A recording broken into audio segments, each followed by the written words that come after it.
Hi guys, Luton here. Now, I know I promised you the rush round breakdown, okay, the defending one, but before we get to that, I've got this for you. Now, this is actually from tonight's gameplay. Now, for those of you that don't have the attention span for half an hour, which I fully appreciate, you should be able to get the gist of this video within the first 5 minutes, because that's basically this clip section that I put together. If you want to listen to my commentary for the round after this one, please stay on board, because I think you will enjoy, and I think you'll find it pretty valuable.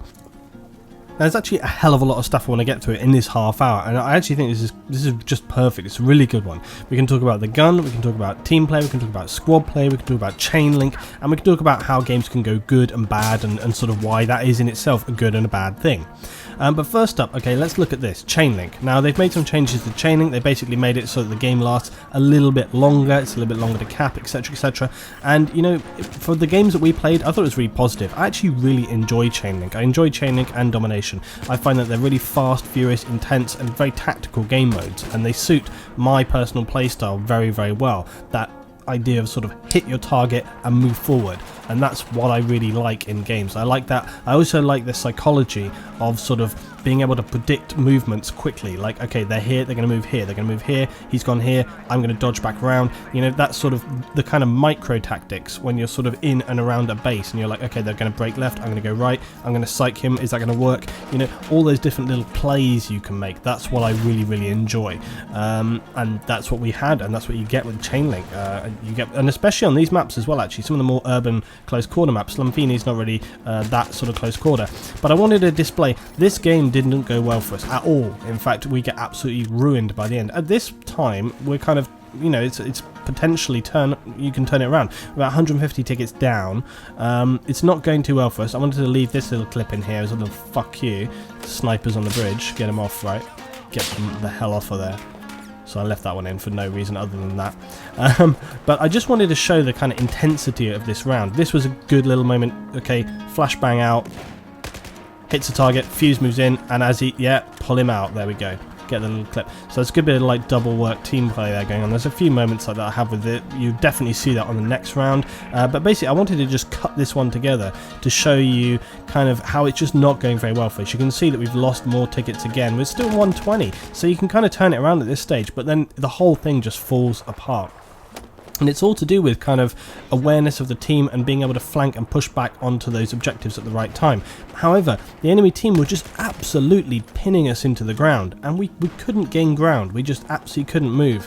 To begin with, at this stage, you could see that we were kind of handling things pretty well, and we felt fairly confident that we were going to be able to sort of grab some bases and turn it around. But it just fell apart, the whole thing. The wheels came off the bike. I wanted to show here as well, like, we're kind of trying to make some flanks. You can see yet again, we've lost more tickets, but actually it's still even now at about that 150 mark.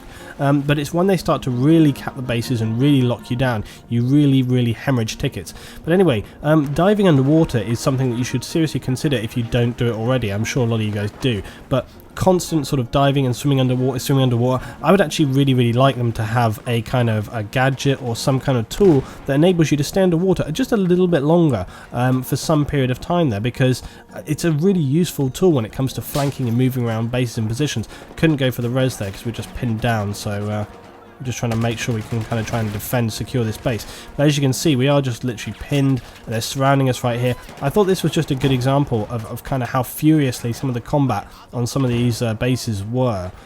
They were really pushing us pretty hard, and you can see now we really are starting to lose tickets more and more. So this round is not a win for us. It just doesn't go our way whatsoever. The Scar H, I really enjoy the Scar H. It doesn't always have the fire rate, but it does have the power.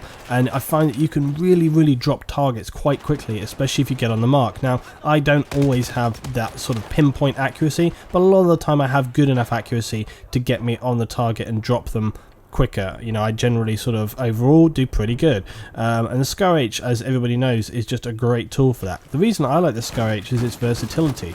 It's pretty hard, I find, to find a gun that really is truly versatile. A lot of guns just don't perform well at certain ranges. I definitely prefer the kind of medium long range combat than necessarily the close range combat, although anybody that's seen me playing Locker with the SR2, I can, you know, rip it up on that as well. So, you know, it's all about that kind of thing. It's all about picking the tool for the job, and as I've said this many times before, you know, there is no best guns. There are no best guns that just perform better than everything else. It's all about just picking the right tool for the right job. And so when I'm playing these kind of game modes, I often prefer to gravitate towards the Scar H, unless I'm necessarily in a close quarter environment. Then I might go to something more like the AK.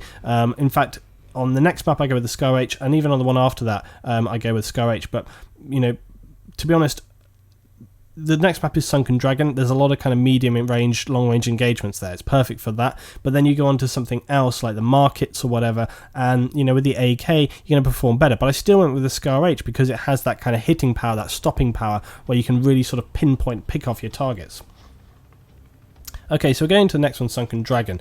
Now, that last round was a terrible loss for us. It just didn't really go well at all. And part of that was the team. You could see from the scores at the end. Okay, the scores at the end were shocking.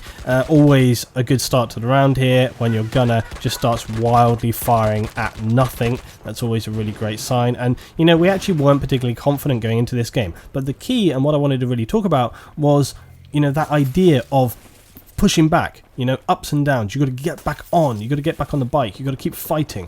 And I've said this before, something that really, really frustrates me is when I would play with people that I knew were good players, and we would just steamroll, easy teams, easy, bam, bam, bam, bam, bam. You just roll them over. And again, that doesn't have to just apply to this. It can be any other game, any multiplayer game mode online.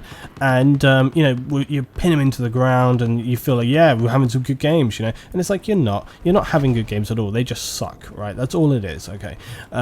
But then suddenly you come up against a slightly better team, and suddenly it's like, oh, I've got things to do. We'll play tomorrow or something. No, that's bullshit. Okay, don't just quit out when you have a slightly more difficult game. And like I've said before, sometimes people have seen on my stream. Okay, I'm quite a martyr for difficult games. Sometimes, I will literally just be like, fuck this, I'm just going to keep playing.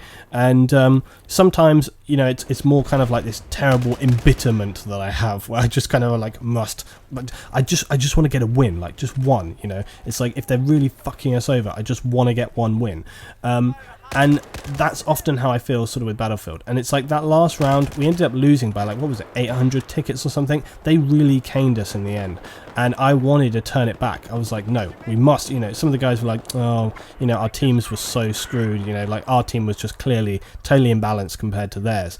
And the guys were like, oh, there's no point playing, we're just not going to be able to win. And I was like, no, we'll stay on, we'll just play another round. And the difference that we had in this round was astonishing, and part of it was that we had a really good start right out the gate. I said this to the guys, I was like, the key, in fact, actually, this is just a good point in general, the key really to this map is E, F and G. If you can control E, F and G, it doesn't matter which side you're on, you should be able to push forward. Obviously, the team starting on this side, okay, has a much greater advantage, really. If you're stuck on the stupid other side, okay, if you're on the Chinese side, you have a huge advantage, okay. If you're on the US side, you're at a big disadvantage. You've got to cross that huge open water area, and it's a huge, just penalty. It's just, it really sucks, it really does, because you just got to cross that ground, and the time it takes is so debilitating. It just really, really hampers you. It really holds you back, it pins you down, it's a weight around your legs. It just really sucks. So again, we wanted to push forward, move fast, hit the bases. We really wanted to take control of this game and try and just knock it out of them. We didn't want them to sort of get into the same situation because, we'd identified that from the last round, they were working really well at pinning us down, okay? That was really the problem with the last round, was that they just kept locking us down, and we couldn't move forward. I should say as well, this whole round is totally unedited, so you get all my absolute catastrophic fails, as well as the awesome shots that I get as well, so enjoy. But yeah, what we wanted to do was just take the fight to them. And look at this right now. We're in a near total cap situation, and that's such a huge turnaround. And before you say it, if you actually look at the teams haven't actually changed that much. I think it's only moved like 1 or 2 players, and I'd say the actual component of both teams is actually not so much. But I really felt like with this round, we just had kind of got more of a handle of them. Not to mention the fact that they actually had multiple snipers up on the bridge before, and that was becoming like a real problem for us because sometimes snipers up on the bridge don't do anything. They suck. Their snipers are actually pretty good. That guy that I knifed, he went like 30-10 by the end of the round, so he actually had a really good round in terms of kills, and not so much, I guess, capping the objectives because he was on the bridge the whole time. But what he was doing what what a good sniper will do, which is absolutely lock you down. You know, if he's not killing you, he's marking you, and that's a really big problem. And that's what was happening to us in that last round, was every time we tried to make a move, we were either marked or spotted, and they would react and they would fall back. That was the other thing that this team had, that, you know, the enemy team had, that they were really good with, was that they were reactive. As soon as they would see where we were moving, as soon as they would see where we were flanking, we were either marked or spotted or communicated, and they'd be on us. They would fall back, they would pull back, they would take us out. And that was the thing, they just kept locking us down, locking us down. So with this game, you know, this next round, what we wanted to do, as I say, was push forward and not let that happen. We wanted to make sure that we had the speed, that we were constantly capping the bases, and we were moving faster. And that comes back to the whole objective, momentum, flexibility deal. Okay, so if you really want to push the objective and go hard, you've got to have the momentum, and you've got to be flexible enough to kind of break off, pick different targets. At one point in this round, you know, we're fighting over E and F and G a lot, and D, you know, E, D, F, G, and you got to be careful sometimes that you don't leave like the easy fruit, you know, because often, and this happens in conquest, it happens in domination. Okay, if you're fighting against the enemy and you find that they're constantly in a couple of bases, so they're constantly at like D or E or on the roof of this building all the time, and then you suddenly notice that, hey, hang on a minute, A and B have basically been capped by the enemy for like a really long time, and nobody seems to be doing anything, chances are there's going to be nobody there. And in fact, I think that's what happens. Me and Super cap between just the two of us, the bases, we just walk over and take them. And that's, you've got to be careful of that sometimes, that you don't leave those easy targets, because they can often be really key. You know, they can be really amazing just as a distraction tool, but of course they'll actually score you points as well. So it's really, really important to kind of take note of that. The other thing that's really good for us is the squad play. Now, you've got me and Super and Fuse and Doberman here. Now, again, they're all from my clan.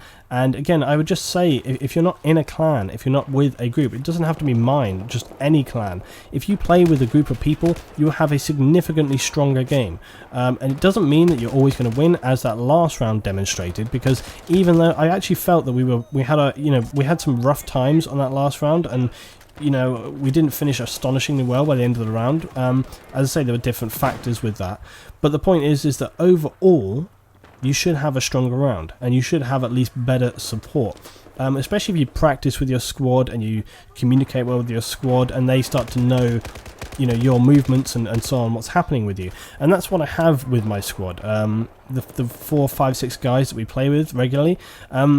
Because we've been playing together for a little while now, you start to get sort of just a feel and a knowledge of like what your friends are capable of, what they can do, where they're going to move to, and they know what you're asking of them as well. So like when we move towards a base now, the guys know that when we're moving towards a base, I will often say to them, you keep running, I'll stay on this, or vice versa. So they're almost prepared for that. It's all about those time saving moments. Here we are, we're going to push B now, because I was like, hey look, these are abandoned, we should just cap them. Time is key.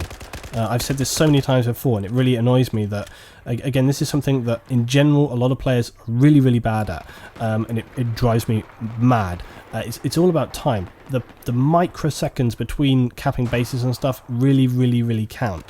And when you're with a squad, that time in which you stop on a base is absolutely key. And again, where this comes from for me is Arathi Basin in World of Warcraft. We were really the absolute undefeated champions of that game mode, and what it all came down to was being able to sacrifice the ability to sort of stop on a base. What you'll often see people do when they come onto any kind of, you know, sort of flag based mode is that they will move to a base and stop. They cap and then they move, and then they stop and then they cap and then they move, and then they stop and then they cap and move. That stopping is what loses you the game. The team that is constantly stop, move, stop, move, stop, move, you don't have the speed and momentum to control the map. What you need to do is hit a base and move before it's fully capped. And you'll often see me doing this. Is what happens is we get onto a base and it's like half capped. Now yes, I don't get the points for it, but it doesn't matter, because overall, get out of here you DMR. It doesn't matter because we're pushing onto the objectives and getting them faster than the enemy, and that's what's important. And so often as well, when we get to a base, I'll say like, Flame, keep moving. Fuse, stop here, I'll keep moving. And we're using that ability, because if you get to a base like right now and it looks pretty empty, you can roll the dice, you know. Yeah, they might spawn in, but chances are they probably won't if they're all up and they're doing something else at the same time. They'll see it capping and they'll think, oh, somebody else will get that, whatever. They won't think of it. So you don't need to have like 4, 5, 6, 7, 8, 9, 10 people on that base. Yeah, just leave one person and everybody else just moves forward. Think about Metro, right? You don't always stop on that first base on Metro. You keep running because you want to get to the middle one. And that's what you got to do on all the game modes. You got to just keep moving, get on the bases, get on the bases, get on the bases, because it's super important. And if you don't have that speed and momentum, you will just lose the game. And you know, that's really the difference, and that's the difference as well with this round. That's what's really helped us out. And then once you get on top of the situation, it's easier for you to deal with, because you're not the ones who are trying to have to get onto the bases. You're in control, so you can defend, you can push back on. This is some great play here. I said super, go left, I'll go right. Again, just good communication. All right, so we were just communicating together. We knew there were people up here where they were, and hey, look, super flushes this guy around, and I catch him out. Yeah, and we're like, good, are we clear? Okay, let's go. And it's that kind of good, smooth, quick squad play that really, really matters, you know. And you can get that by practicing with people. If you want to join our clan, you feel free to do so. vghq.org. Just go sign up, okay? And there's a lot of good guys you can play with on Battlefield, on, you know, console, and for the PC. That's a massive plug right there, but it's true, you know. Like, if you want to get that kind of squad play, and everybody that's joined with us and plays with us just says like, wow, my enjoyment of the game has gone up like 1,000%. Okay, this is an interesting one. What the hell is this guy doing? I mean, this just kind of highlights the insanity of, like, Battlefield sometimes. It's like their team is getting tranced into the ground, and look at this guy. He's just sitting up in the towers here. What the fuck is he doing? Seriously. Absolutely ridiculous. And I was just like, no. Often when I go to get these guys as well like this, I'm not going there because I think they're a major problem. That guy's in a really stupid position. He has a fairly limited ability in terms of actually the impact that he can have in the game. And to be honest, I could just say to the guys, hey, there's a guy in the you know, the bridge tower, just keep out of line of sight. It wouldn't be an issue. But here's the thing. Here we go. Wait. Yeah. Sit down, buddy. But here's the thing. When I go and get players like this, it's not because I think they're a problem, and it's not because I want to get revenge. I go get these guys because I want to put them in the game. I usually say, I'm like, damn man. And I was just like, is he going to be stupid enough to spawn in? Yep. What's up with this, by the way? Look. Whole mag. Or whole round, whatever it is. Jesus, like, how much does it take? I should have just knifed it, seriously. Anyway. So the key is, yeah, like I say, it's just about that speed, momentum, pushing back onto the objective. And it was great to see. It was great to see that we could turn it around. And that's the next thing that I want to just quickly say about, is so many times you have a terrible, terrible, terrible round, and you think, oh my god, like, what are we going to do? How can we possibly turn this around into anything constructive whatsoever? Try. Don't just quit.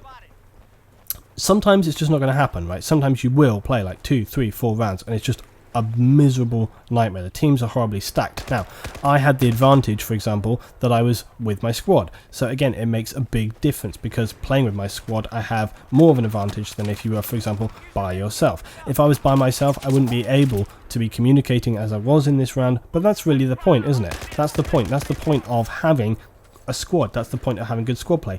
And again, look, we're doing it right here. Okay, Fuse spawns on me, behind me, and I said cover me going up the ladder, because they're obviously spawning up in here. Now, I couldn't do that if I was in a solo thing. Maybe the guy would just come straight up with me and I wouldn't be as safe. And then when we got to this point, I said, okay, come up, you're good, and I'll keep us covered. So we get up here and look, here we go, 1, 2, 3, they're coming back down. So again, it was worth us coming up here, because we need to clear these guys out of here. We need to get them back in the game, make them play the game. But again, it's just that kind of team play, that squad play that you can't get if you're playing by yourself. And, you know, I have played by myself this week. You saw that round where I was playing with the G36 on the C4, and I really was just screwing around. I wasn't playing with anybody. You can have good rounds like that, but the majority of the time it just doesn't work, because you just don't have that ability to communicate and perform as well. So I think really, just to sort of summarize and bring it back down, I think what I wanted to say with this video today, and the reason that I wanted to post this instead of the rush one straight up, was because I just wanted to highlight the fact that, you know, a lot of the times now you'll see terrible team stacking, and whether it's intentional or not, a lot of the time it's not intentional. It just happens that one team does considerably better than the other. You will also see the terrible, terrible, terrible situation where people you know, will switch themselves to the winning team, and it's like, oh guys, no, that's the worst thing. I can't be doing with that. I can't stand it. It's just like, fucking hell, seriously.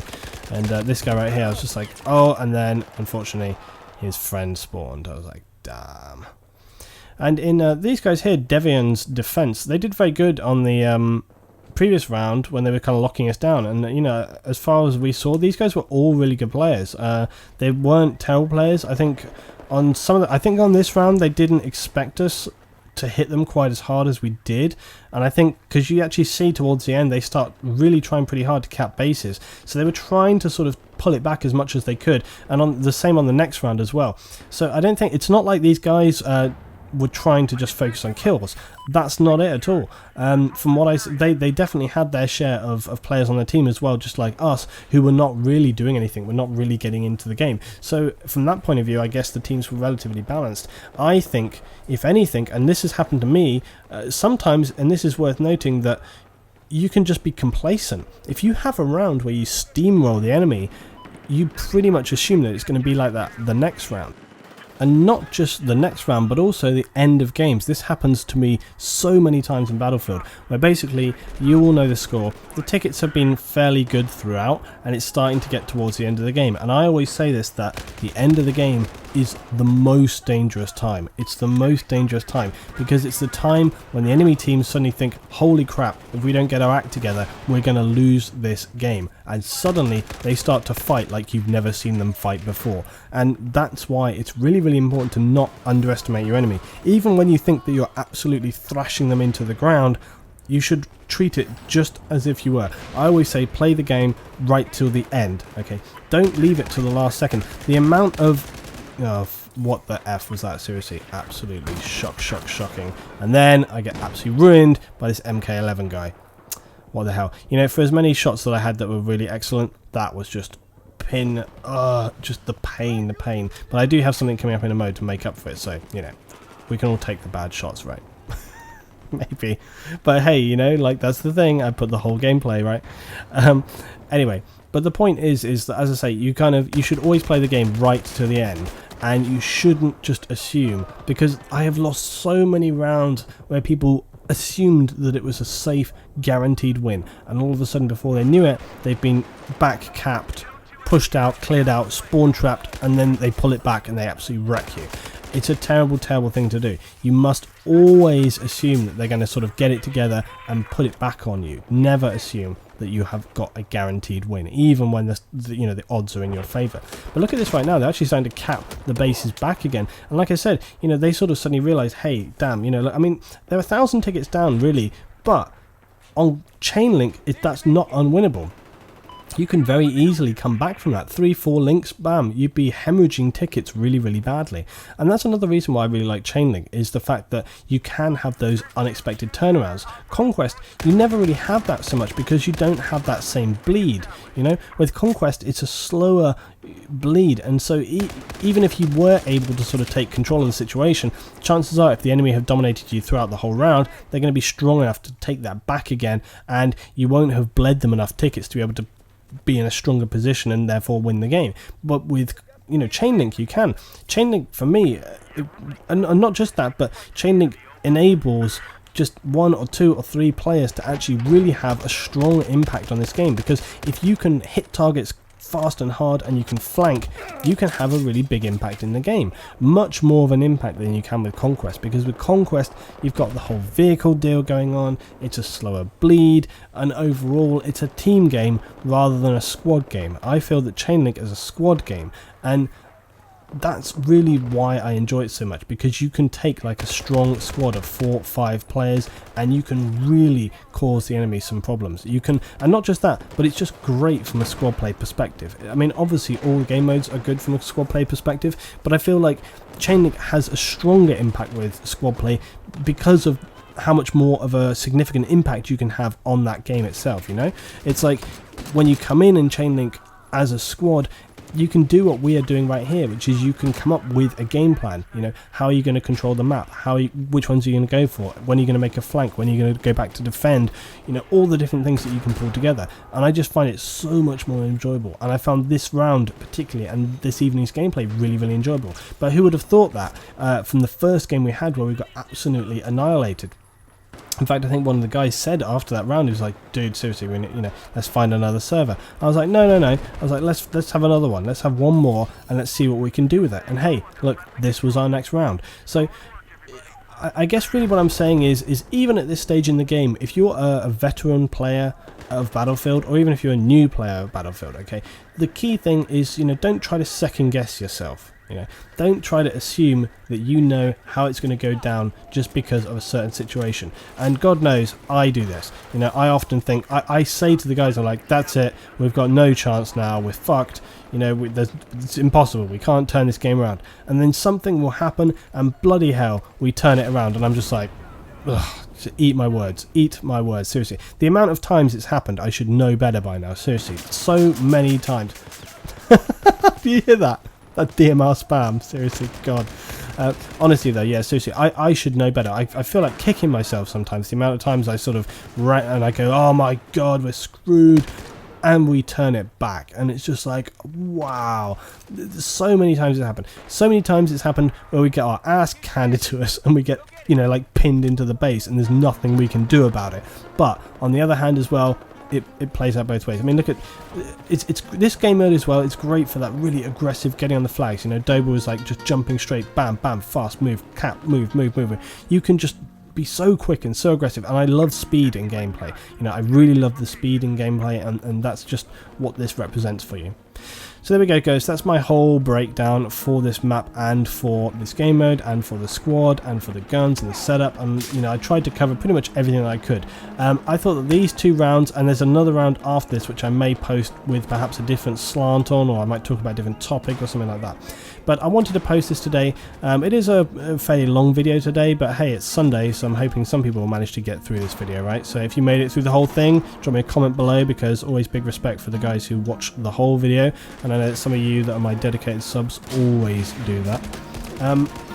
But yeah, I'll have some more round breakdowns coming up, some more thought for the days coming up. I'm going to try and be a bit more regular with some of the series, because I think I'm going to start trying to have at least 1 round breakdown a week, 1 thought for the day a week, because I don't do enough consistency on the channel, and I think that's a big problem for me. So I'm going to try and be a little bit more consistent about some of the stuff that we're posting right here.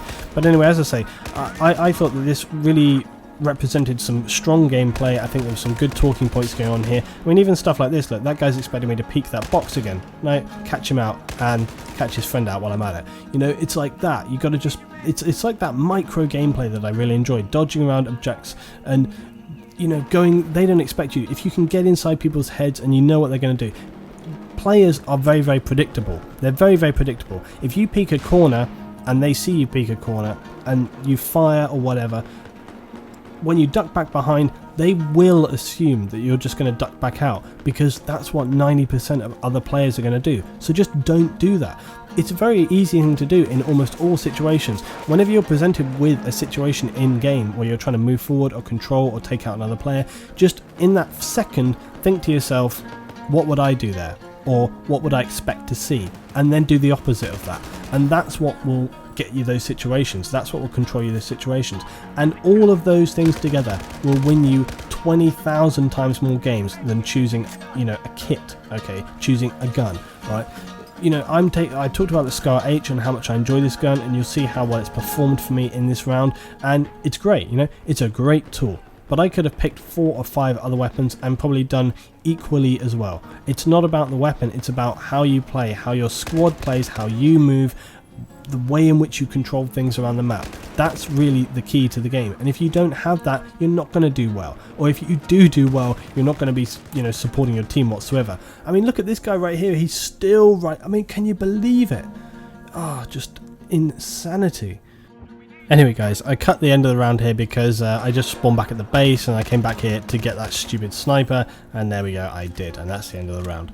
So there we go guys, that's my full-on breakdown for today, and again, as I say, it's just covering a load of different topics that I wanted to talk about. I just felt like there was quite a few things that I wanted to mention and just highlight with these videos, the fact that, you can have a bad game and you can bounce back from it, but if you don't try, you'll never get there. So don't just quit out when you have a bad round, throw yourself back into it, really try, and hey, if it still sucks, at least you can kind of amuse yourself with the fact that it was such a terrible round, but you got to try sometimes. You really got to throw yourself back into it, and remember, it's all about the speed.